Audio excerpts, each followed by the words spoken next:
Y en los medios de comunicación y principalmente en la televisión, si hay algo que no pueden faltar son los comunicadores. Y en este caso recibimos a Martín Rodríguez, que además de colega se define como un periodista que relata fútbol. ¿Cómo te va, Martín? Bienvenido. ¿Cómo andás? Muchas gracias por la invitación, gracias a ustedes por estar del otro lado. Es un placer acompañarlo. ¿Es correcta esa descripción? Sí, es una de las posibles, sí, sí. Me gusta el periodismo, en un sentido amplio la comunicación, y de todas las cosas que hago, la que disfruto más cuando la hago es el relato deportivo, pero es un disfrute que yo siempre tuve claro que nunca podía ser el objetivo final, porque partidos de fútbol en una semana, como mucho, que un relator pueda hacer, hay 3, capaz que 4, tampoco da para más la garganta. Los partidos duran, sumando todo lo que se les pueda agregar, más o menos 2 horas, entonces hay que estimular a la cabeza y hacer otras cosas, y ahí aparece el periodismo, que es claramente la actividad que hago todos los días y es una actividad muy importante. Es decir, me gusta mucho relatar, pero preciso esto otro que todos los días me permite meterme en otros temas y exigirme más. Vos sabés que algo lindo que agarró tu generación pensando es que justamente coincide ese interés o esa infancia relacionada al fútbol con una linda época de Uruguay, ¿no? Porque en la década del 80 quizás no tenés tantos recuerdos, pero de 10 ediciones que se juegan de la Copa Libertadores hay 5 finalistas uruguayos, con Nacional y Peñarol ganando también en ambos casos. Luego se da también la década del 90 y Uruguay campeón de la Copa América.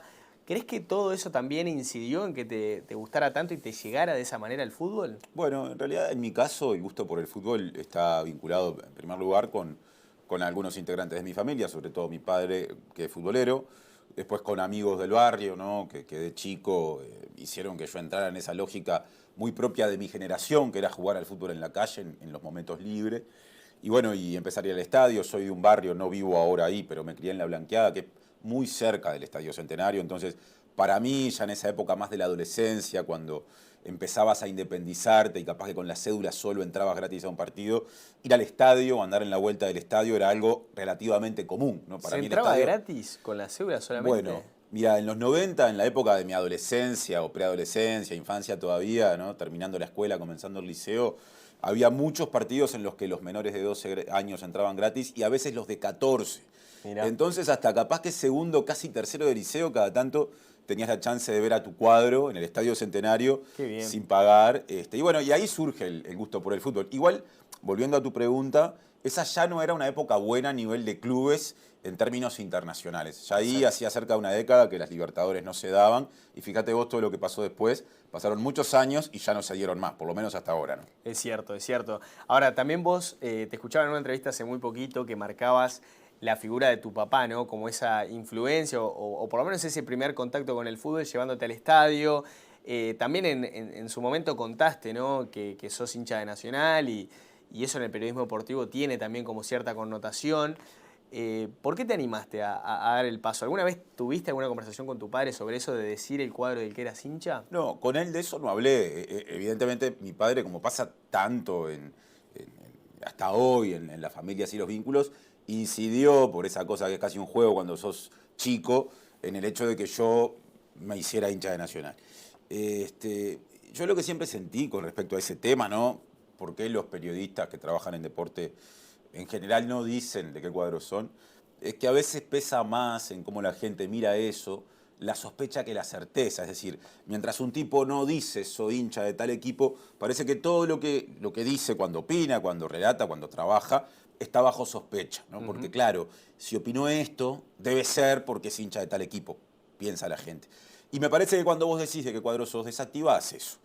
Y si tenés la capacidad de trabajar de un modo equilibrado, ponele, va a haber muchas instancias en las que tu cuadro va a ganar y te va a tocar relatarlo o comentarlo, pero también va a haber muchas en las que tu cuadro va a perder y te va a tocar relatarlo y comentarlo. Y finalmente, si sos equilibrado, yo creo que por lo menos el público al que me interesa a mí llegarle, se va a dar cuenta de eso. Y va a entender que más allá de que vos seas hincha del equipo Y o del equipo X, sos equilibrado cuando tenés que hablar de los resultados que se dan, que van y que vienen. También digo algo, es decir, yo dije de qué cuadro era ya hace bastante tiempo, cuando estaba haciendo casi que mis primeras armas. Es más difícil decirlo cuando de repente sos un periodista mucho más instalado en el medio, más vinculado a ciertas audiencias muy tradicionales, que tiene un nombre y al que entonces ya romper eso le resulta más difícil. No, y aparte, a ver, yo entiendo el punto que marcás, ¿no? De que de cierta manera te quitas esa mochila y la gente también lo va a normalizar y no va a estar en esa suspicacia de querer encontrar, a ver, ¿por qué opino esto? ¿Será que es de tal equipo? Pero también es cierto que hay gente que no lo toma de la mejor forma y en tu caso, no sé, si te toca ir, por ejemplo, al campeón del siglo y a lo mejor, bueno, alguno no tiene la mejor reacción que vos podías esperar. ¿Te pasó alguna vez ese tipo de incidentes o episodios? No. A mí no, yo no soy el periodista deportivo tampoco más conocido, no estoy en los paneles de los domingos donde se discute a determinado nivel, donde van dirigentes, donde se chicanean al aire. Entonces me parece que también eso me saca un poco de ese circuito, pero es un componente que hay que tener en cuenta. Desgraciadamente estamos en tiempos en los que se ha ido polarizando mucho la cuestión en términos de los partidarismos, ¿no? Sí. Vinculados a equipos de fútbol y cómo a veces alguna gente, que es minoría, pero que se hace notar, lo expresa cuando ve a alguien que no es hincha del mismo equipo entrando al estadio, ¿no? Del cuadro ese del que no es hincha. Y hay un riesgo ahí. De hecho, hay periodistas que han vivido momentos incómodos, cada tanto pasa. No son los que predominan, pero siento que se dan un poco más que antes. Y creo que en esa polarización, que no está buena, también está pesando mucho como las redes le han dado voz a las expresiones más radicales del partidarismo por los clubes. Y eso incluso da para hablar horas de esto, ¿no? Yo creo que está pesando en las dirigencias.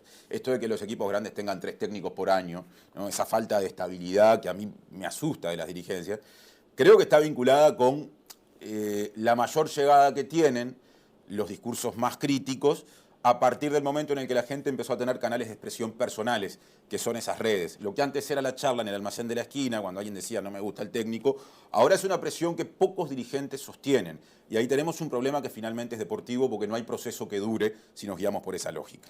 Esta mirada crítica que tenés hoy, difiere mucho del Martín de los 18 años que se fue a probar a una FM, que hizo locución, que seguramente tenía también esta voz tan particular y característica.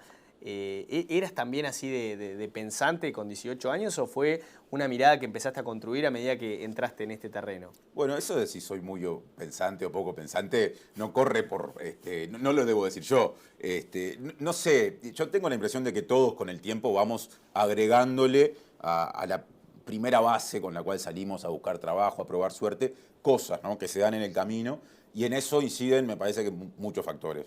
Hay muchas influencias, las familiares, las de la educación formal y todo lo que uno va encontrando en la trayectoria laboral, ¿no? En mi caso yo creo que fue muy importante en el perfil que fui construyendo haber empezado a trabajar en 13 a 0, por ejemplo, donde yo trabajé desde fines del año 2003, cuando hice mi primer relato radial en un partido de liguilla, un poco a modo de prueba. ¿Te acordás ese primer partido? Sí, me acuerdo. Fue un partido entre Liverpool y Defensor. A Liverpool, sí. Fíjate vos, Liverpool empezaba el largo proceso que lo llevó ahora hace 2 días a ser campeón uruguayo, hace 3 días. Sí, con claro. Palma, estaba hace muy poquito. Hacía 2 o 3 años.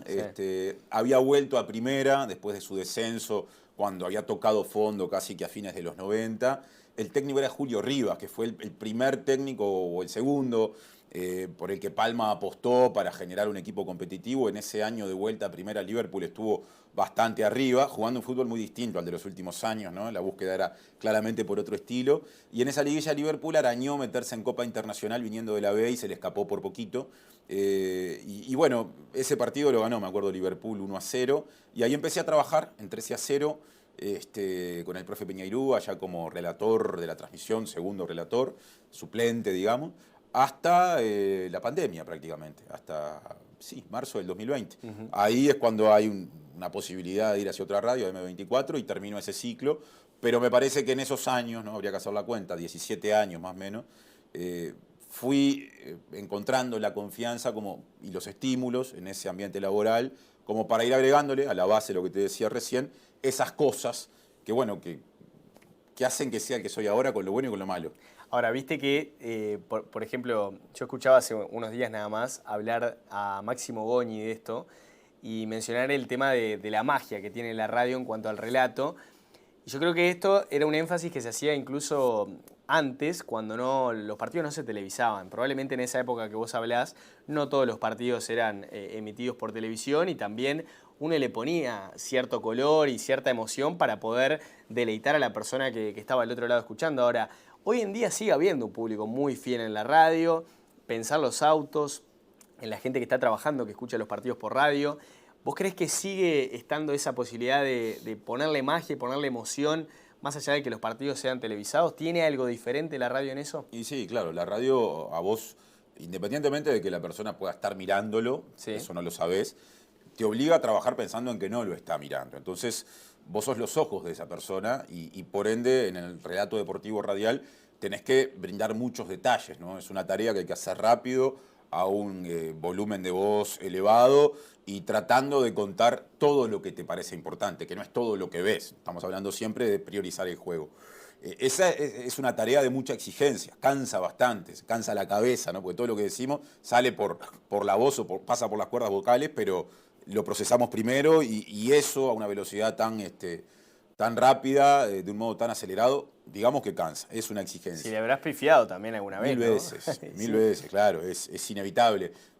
Hay quienes dicen que cuando haces comunicación en vivo, te pasa en este programa, en cualquier ámbito, no es tan importante, es decir, lo más importante no es no tropezar, sino aprender a levantarse y seguir, porque el vivo te exige eso. Y en un relato deportivo vos te tropezás todo el tiempo, pero con los años vas desarrollando la capacidad de salir bien, casi que con elegancia de esos errores, y ese es uno de los desafíos. Está claro que ese trabajo tan exigente que es el relato radial, hoy no le llega a la gente en cantidad a la que le llegaba en la época de Solé, de Víctor Hugo, de Heber Pinto, del que quieras elegir de antes, incluso más acá de Kessman de Muñoz, porque hoy todos los partidos de una fecha de fútbol uruguayo los televisa Tenfield. Sí. Esto empezó con la pandemia, antes eran 3 o 4 por fecha, ahora son los 8 partidos de la fecha. Pero sigue habiendo gente, como vos decías, que a la hora de un partido sale a caminar, o maneja un auto, o no tiene cable, porque hay una parte importante del Uruguay que sigue utilizando la radio para seguir el fútbol, porque no tiene ningún sistema de televisión para Total. personas abonadas. Sí. Y ahí hay un público. Por eso cuando se dice, o cuando de un modo a veces, no sé, un poco categórico se afirma que la radio se va a morir, cosa que se ha dicho en otros momentos de la historia, cuando aparecieron otras tecnologías, por ejemplo, cuando apareció la televisión, yo tiendo a pensar que no. Yo creo que la radio va a seguir existiendo, me parece que llegándole a un público menor en términos de cantidad en comparación con el de antes, pero manteniendo un rol social fundamental y bueno, y ahí seguiremos teniendo un lugar. Vos decías recién, Martín, el tema de la decisión, digamos, de decir el equipo del que sos hincha, y trazo un paralelismo acá con otro tipo de periodismo, ¿no? Porque a veces da la sensación de que el periodismo deportivo se lo encasilla dentro de una rejilla que muchas veces es despectiva también, debo decir, pero que por lo menos es diferente a la del periodismo general o el periodismo que está detrás de los temas políticos. Con el mismo criterio que mencionabas lo del fútbol y por qué es válido decir el equipo del que uno es hincha, te pregunto si en la política no es quizás más transparente o te saca esa carga emotiva decir la ideología o el partido al que votás. No está prohibido hacerlo, de hecho hay periodistas que lo dicen. Sí. Creo que son los menos en el ámbito de la política partidaria. Yo estoy dentro de la mayoría que no lo dice. Y yo creo que ahí hay que hacer una primera distinción. ¿No hay una contradicción ahí? Perdóname. Bueno, puede que sí, pero voy a la distinción, justamente que dale. por ahí permite entender el mecanismo o el porqué. Sí. Creo que fue Valdano el autor de esa frase que se ha escuchado 1000 veces y que se le atribuye a él, pero hay tantas frases atribuidas a gente que no las dijo, que no estoy del todo seguro, que dice algo así como que el fútbol es lo más importante de lo menos importante. Sí. Con esto quiero decir, me parece que por mucho que nos guste el fútbol, por mucho que incida en nuestros estados de ánimo, cuando gana nuestro equipo o pierde, nuestra selección o pierde, por mucho que incida inclusive en términos de generar una ocupación para aquellos que trabajamos en cuestiones vinculadas al fútbol, para el común de la gente o la mayoría de la gente, el fútbol no define las condiciones materiales de vida, es decir, no define tus oportunidades, tus posibilidades, tus derechos, tus privaciones. La política sí. Entonces, lo que trato de marcar acá es, me parece que cuando hablamos de política, independientemente del interés que legítimamente una persona pueda tener o no por la política, estamos hablando siempre de algo mucho más importante que del fútbol.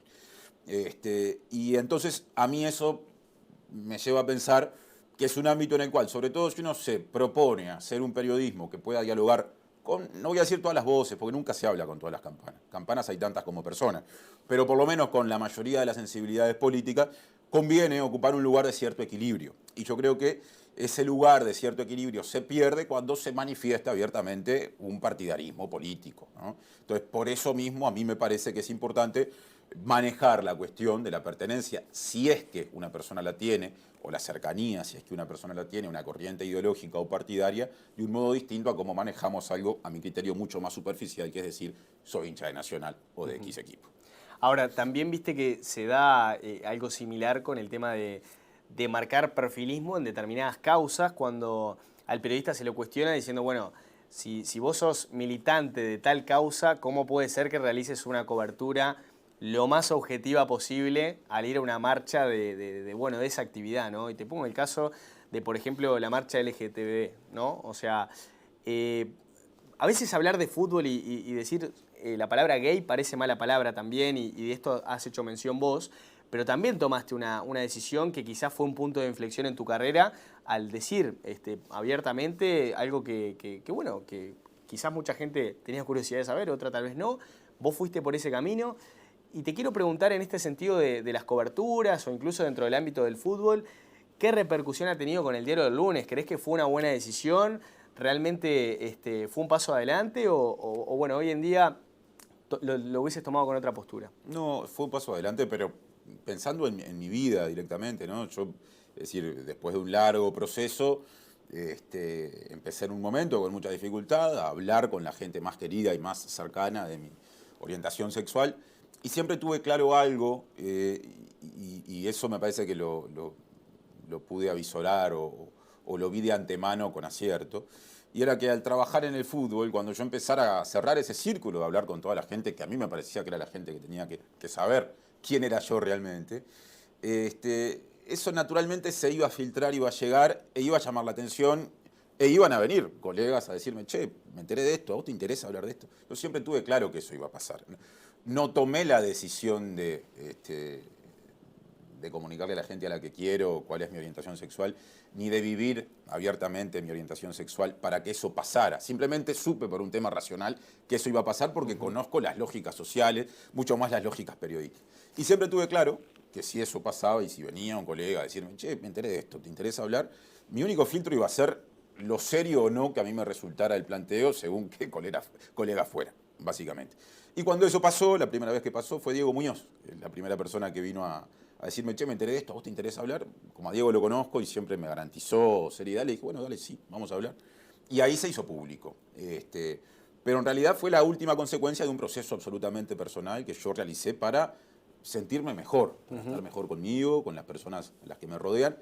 Y creo que en un sentido más profundo para, bueno, poder crecer en todos los aspectos, no ya en lo laboral, al máximo de mi potencial. Porque cuando vos vivís una vida como yo la viví durante mucho tiempo, sin mostrar ante la gente que querés, quién sos en un sentido pleno, eso siempre te pasa facturas, aunque domines la máscara y la careta a la perfección, que es aquello a lo que desgraciadamente la sociedad nos obliga durante mucho tiempo. Bueno, yo hoy siento que soy una persona que en general vive mejor en muchos aspectos producto de ese proceso, así que ha sido muy positivo. Da la sensación de que a veces hay un límite muy fino también en el fútbol entre lo que es la homofobia y lo que se justifica como folclore, ¿no? También pensando en lo que ha sido la inclusión en el fútbol y la participación de mujeres en el periodismo deportivo, da la sensación de que ha habido al menos un pequeño cambio, pero que todavía ese gen machista sigue presente. ¿Por qué crees que sucede eso? Bueno, es un tema interesantísimo ese. Sigue presente, sí.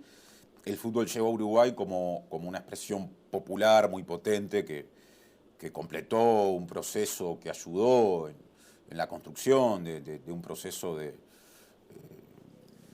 generar algo vinculado a una identidad nacional, ¿no? Hace ya más de 100 años, pero que entró por el lado de los hombres en el sentido que eran los hombres quienes lo practicaban y mayoritariamente quienes lo veían y hablaban de fútbol, ¿no? Por lo menos en el comienzo. Entonces ahí hay una lógica cultural que tiene raíces muy profundas, raíces más que centenarias, que yo creo que cuesta mucho cambiar y que desarrolla todo un sentido común que hace que la gente que se mueve cerca del fútbol, no ya los jugadores, ¿no? En general todas las personas, los periodistas, los dirigentes, reproduzcan esa visión que tienen componentes machistas, que tienen componentes misóginos, aún en una sociedad como la uruguaya, donde en realidad igual siempre hubo miles de mujeres también interesadas en el fútbol.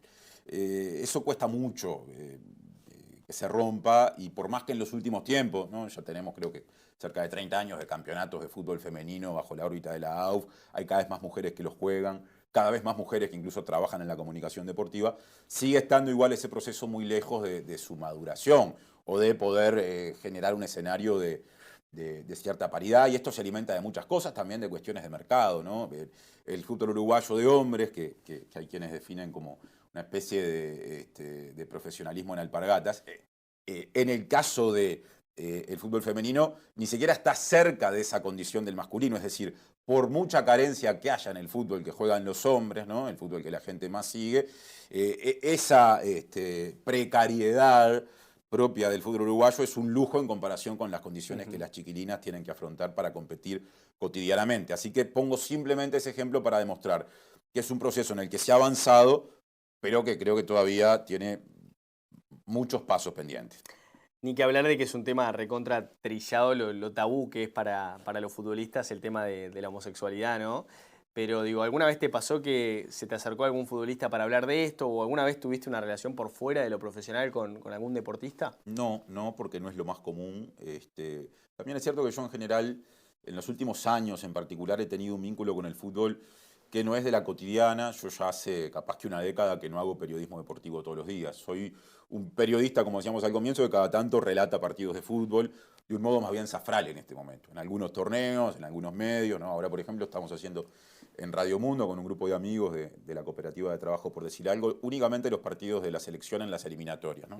Parecemos 3 meses cuando se juegan las 6 fechas en cada año. Ahora nos acostamos a dormir hasta septiembre del año que viene cuando vuelve la eliminatoria. Capaz que en el medio encontramos la posibilidad de hacer algún partido más. Pero a lo que voy es a que eso me tiene un poco de costado, no tan metido en el ambiente. De todos modos, más allá de eso, yo creo que es difícil que ocurra lo que vos planteabas, porque de hecho estamos en un país en el que en el fútbol prácticamente no hay nadie que hable de cuestiones vinculadas con la orientación sexual o que diga soy homosexual, y eso no es porque yo sea el único homosexual que ha trabajado en algo vinculado al fútbol. Ah, está claro. Eso Sí. es porque, claro, el fútbol le sigue imponiendo a la gente unos niveles de represión muy fuertes como forma de que te dejen pertenecer y de que no te hagan sufrir, ¿no? Y ahí hay un problema grande que yo creo que algún día nos tendremos que tomar en serio, porque daña muchas personalidades, muchas personas, muchas trayectorias, eso que estoy comentando. Quiero ir a lo que estás ahora. Y yo al inicio te presentaba como comunicador o, bueno, periodista que relata fútbol, porque me daba la sensación de que presentador de noticias quizás no abarcaba todo lo que haces, ¿no? Pero en definitiva, también presentás noticias y acá, digo, abro un paréntesis para también preguntarte si crees que necesariamente uno tiene que ser periodista para ser presentador de un informativo. Y voy a lo otro, ¿no? ¿Qué complejidades tiene también estar en ese rol en cuanto a presiones, exigencia, salir de los errores e improvisar al aire, como comentabas antes?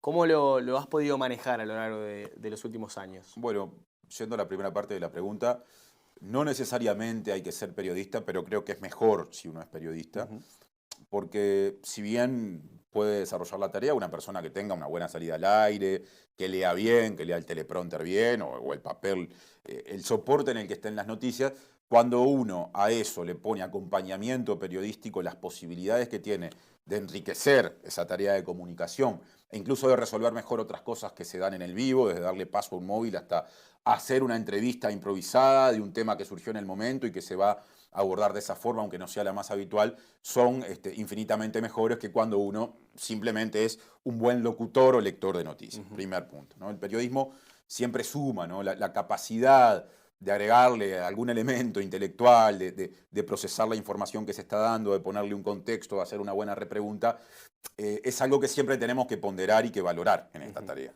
Y un periodista o una periodista eso lo tiene. Entonces, no es forzoso, pero es mejor que así sea cuando hablamos de una persona que tiene que conducir un informativo. Y bueno, y el trabajo de conducción del informativo es un trabajo que a mí me gusta mucho. Yo siempre me imaginé haciendo eso, entonces agradezco mucho que haya llegado esa oportunidad, que llegó en el 2017, cuando empecé a ser co-conductor del informativo central en TV Ciudad, en aquel tiempo Informe Capital, ahora MBD Noticias. Es una tarea que nos exige mucho en algo que, a mi criterio, es lo más complicado para los comunicadores y las comunicadoras, que no es estirar, es lo inverso, es manejar el poder de síntesis. En general, en la comunicación se le tiene pavor a que te digan estirá, porque todavía no está lo que viene, lo que sea. Y yo creo que mucho más difícil que estirar es decir en 15 o en 20 segundos algo, porque un informativo de televisión, por lo menos en el formato uruguayo, es distinto en Argentina, por ejemplo, es un gran compendio de tapes que tiene pequeñas conexiones que son los pasajes de conducción a cámara de no más de 20 o 25 segundos que lo hacen los conductores, las conductoras, y me parece que una persona con buen poder de síntesis que sepa desarrollar bien esa tarea que es de pase, para que el gol lo haga el contenido que viene después, es un diferencial. Y bueno, a mí me gusta mucho ese desafío comunicacional y disfruto mucho la tarea desde ahí, desde la conciencia de eso. Hablando de diferencial, y esto es una opinión mía, me da la sensación de que TV Ciudad en los últimos años ha apostado por marcar ese diferencial desde el punto de vista de la escenografía, ¿no? Uno ve pantallas permanentemente en movimiento, que detrás de ustedes también hay una escenografía muy pintoresca. ¿Vos personalmente cómo notás que está TV Ciudad en el día de hoy? Bueno, me parece que lo que apuntás es cierto. Hay simplemente uno de los varios elementos que se pueden marcar de ese cambio que se evidencia en toda la programación y también en el informativo, esto de empezar a trabajar con pantallas de fondo, ¿no? Que permiten que un mismo espacio pueda brindar un aspecto, una ambientación distinta, de un modo mucho más sencillo que cuando se mueven escenografías o se plantea un programa en el sentido más tradicional. En el caso del informativo, ese cambio llegó a comienzos del año pasado, cuando pasamos a hacer MBD Noticias.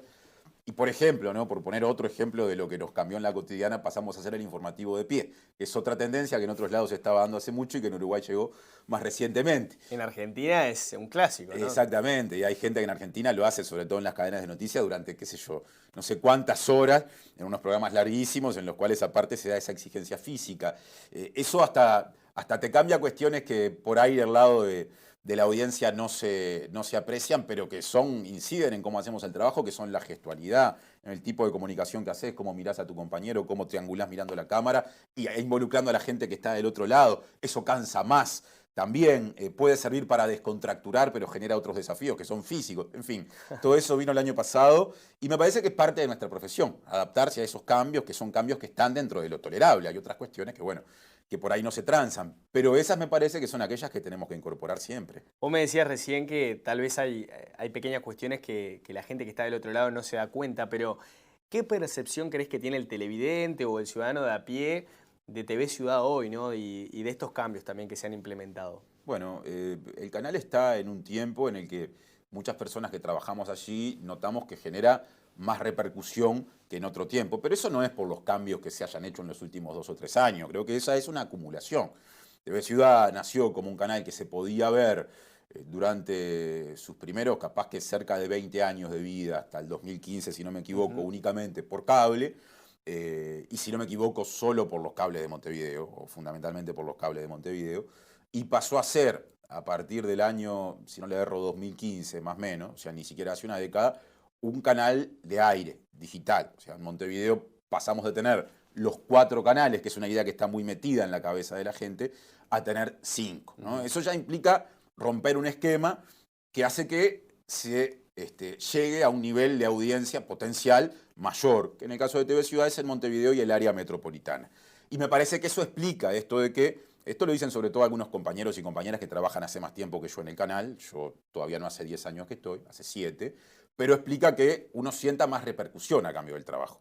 Y eso es algo siempre muy positivo, porque yo soy de quienes piensan que no podemos hacer cualquier cosa con tal de tener más audiencia, pero lo que hacemos, ¿no? Lo que cada uno hace, lo hace pensando en que haya del otro lado gente que lo reciba. De lo contrario, esto no tiene sentido. Entonces, es muy gratificante saber que del otro lado hay un grupo de gente que, de un modo creciente, si se quiere, acompaña. Ahora, vos fijate que también hay un grupo de gente, y acá pongo en la cabeza del edil Diego Rodríguez, que van más allá y dicen bueno, que hay que cerrar TV Ciudad y que no es necesario que la Intendencia tenga un canal de comunicación de ese tipo. ¿Vos cómo percibís o cómo tomás esa clase de comentarios, por ejemplo? Bueno, creo que son comentarios que están dentro de las posibilidades en un esquema democrático, para empezar. Si nos guiamos por los cometidos esenciales, ¿no? Por las funciones básicas de las intendencias, en general se habla de 3 grandes cosas, ¿no? La limpieza de las ciudades, ¿no? El mantenimiento de las vías de tránsito el famoso ABC de las intendencias, ¿no? Ahí están las cuestiones elementales. Se me está escapando una de ellas. Pero si uno se fija en las estructuras departamentales de todas las intendencias del país, va a encontrar por fuera de ese ABC una cantidad de servicios y de dispositivos que atienden otras demandas. Por ejemplo, en Montevideo hay policlínicas de la intendencia, por poner simplemente un ejemplo. Y hay en todas las intendencias del país, en mayor o menor medida, dispositivos vinculados a la promoción cultural, ¿no? Hay una cantidad de salas de teatro en el país que dependen de diferentes intendencias, por poner simplemente un ejemplo. En el caso de Montevideo hay un elenco artístico que debe ser de los más prestigiosos del país, como la Comedia Nacional, una orquesta filarmónica, una banda sinfónica, una cantidad de salas teatrales y de espectáculos. Hay históricamente una participación de la Intendencia en el carnaval, como en otros lugares del país hay intendencias que promocionan sus propios carnavales u otras actividades culturales que se desarrollan, que son típicas de esos territorios. Entonces me parece que siguiendo esa línea de razonamiento, que haya un canal de televisión público dependiente de la Intendencia de Montevideo, en un país tan centralista como Uruguay, que hace que la Intendencia de Montevideo sea un organismo público muy potente, es algo lógico, es algo que tiene razón de ser, y en todo caso es algo que habrá que ver de qué forma se puede gestionar, porque seguramente con respecto a las gestiones haya muchas ideas distintas. Pero soy de quienes piensan que las cuestiones que tienen que ver con la divulgación de información, de entretenimiento, de cultura, no pueden depender solo de la lógica privada. Deben también tener una pata pública y en ese sentido TV Ciudad, como Canal 5 en lo nacional, desarrollan ese rol. Hablábamos de televisión, Martín, y a veces uno analiza los comunicadores y los roles en los que están, y los inicios a veces son en la radio, pero también la continuidad o el momento de auge, perdóname, es en la radio, ¿no? O en paralelo en la radio y en la televisión. ¿Qué lugar ocupa hoy en tu vida la radio? Y bueno, más allá de esto que comentabas de las salidas esporádicas vinculadas al fútbol, ¿sigue teniendo esa magia, ese cosquilleo que te daba de chico a los 18, 19, cuando arrancaste con las locuciones? Bueno, para empezar sigue ocupando un lugar muy importante porque soy oyente diario de radio. O sea que está en mi vida desde que me levanto, antes de venir para acá, estuve haciendo zapping, escuché alguna cosa, y así todos los días, ¿no? No solo porque al trabajar en periodismo uno tiene que estar informado desde lo más temprano que pueda, sino porque aunque tuviera licencia o no estuviera trabajando, siempre disfruté y disfruto mucho de esa tarea y me gustó siempre estar informado independientemente del uso puntual después cuando entro a mi trabajo. Entonces, eso por un lado. Por otro lado, en términos laborales, yo creo que hoy la radio está ocupando un lugar que, que no es el que yo quisiera. Me gustaría tener un vínculo más sostenido, más, ¿cómo decirlo? Más regular en frecuencia, más frecuente, esa es la palabra con la radio, que el que Perdóname, estoy teniendo. vos me dijiste fuera de cámara que ahora tenías las mañanas libres. Sí. ¿No podría ser un lindo proyecto de 2024 volver a estar en radio? Bueno, yo hice radio todas las mañanas desde bastante temprano en el año 2021, hace 2 años. Hace 2 años estábamos cerrando ese ciclo con Mariana Abreu, una gran amiga y compañera de TV Ciudad, con quien co-conduje un periodístico llamado Mejor Hablar en M24, que fue de marzo a diciembre de 2021, que duraba 2 horas. Empezaba a las 8 de la mañana, terminaba a las 10 de la mañana. Nos habíamos propuesto con Mariana para darle la mayor capacidad periodística que estuviera a nuestro alcance, producirlo ya en la radio desde 2 horas antes, así que a eso de las 6 estábamos ahí para estar en la radio. M24 queda en la Ciudad Vieja, en la calle Misiones. A las 6 de la mañana había que levantarse, yo vivo en Palermo, 5:15 más o menos, ponele. Y bueno, a ver, por un lado, la experiencia de Mejor Hablar fue preciosa porque nos fue muy bien, creo que hicimos el programa que queríamos hacer y según lo que supimos, por alguna medición, pero también por eso que te llega directamente por la gente, le llegamos a un número importante de gente desde una radio que no forma parte de los grandes grupos radiales que en los últimos tiempos han concentrado mucha audiencia y mucho poder y que le hacen muy difícil la competencia a las radios individuales, pero al mismo tiempo fue una experiencia que nos cansó mucho, porque a la salida del programa había reuniones de producción, pensar para el otro día, se nos hacían las 11 de la mañana y al rato había que estar en TV Ciudad para trabajar de tarde, en el caso de Mariana haciendo un horario más largo que el mío. Entonces, cuando se estaba completando el año, en algún momento conversamos con aquella y dijimos, está muy buena esta experiencia, pero capaz que precisamos cerrarla por un tema simplemente de descanso y también de jugar con la tranquilidad de tener otro trabajo que en última instancia te permite elegir si por encima de eso haces algo más o no. Bueno, lo dejamos entonces en puntitos Ahí va, suspensivos, esa vuelta a la radio.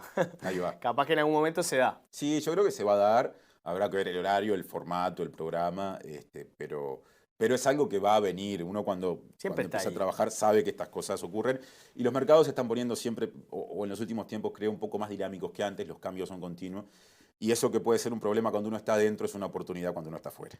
Bueno, muy bien. Martín Rodríguez, un placer haberte recibido. Te vamos a seguir en TV Ciudad y bueno, por supuesto también en las redes sociales y los diferentes trabajos y un pedido, no te alejes del fútbol. Bueno, no, por ahora sigo ahí, así que ustedes apunten. Radio Mundo, por decir algo, cuando juega Uruguay, ahí estamos. Muchas gracias por la invitación. Muy bien, placer haber compartido con el colega parte de la mañana.